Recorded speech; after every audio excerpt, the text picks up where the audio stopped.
WhatsApp guys আমি দেন জারি two আজকে আমি আমার টাইকোন্ডোতে এসেছি দেখেন আমার টাইকোন্ডোর ড্রেস এই যে এটা আমার আগের বেল্ট আমি টাইকোন্ডোর পরীক্ষা দিয়ে এই বেল্ট আমি অর্জন করেছি এখানে পর্যন্ত আমার আসতে আমার 1 বছরের মতো লাগছে আর এটার ভিতরে অনেক বাদ হয়ে গেছে গাইস এর জন্য আমার এত লেট হলো আর আপনি জানতে চাইলে এটা কোথায় 4 নম্বর সেক্টর পার্কে আপনি এটা পাবেন আমি দেখেন গাইস এটা আমরা ব্লু বেল্ট বাঁধবো বলে দেখতেছেন কালার এটা ব্লু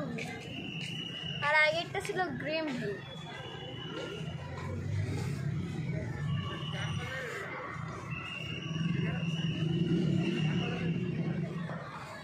হ্যাঁ আর গাইস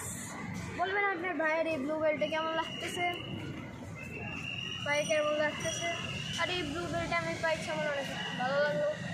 আর আজকের জন্য একটুখানি বাই আর এই ভিউটা অনেক সুন্দর গাইস বলবেন কেমন কমেন্টে লাইক করবেন সাবস্ক্রাইব করবেন বেল বাটন টিপবেন এমন ভিডিও আরও পাবেন বাই আর ভিডিওটা একবার দেখে নেন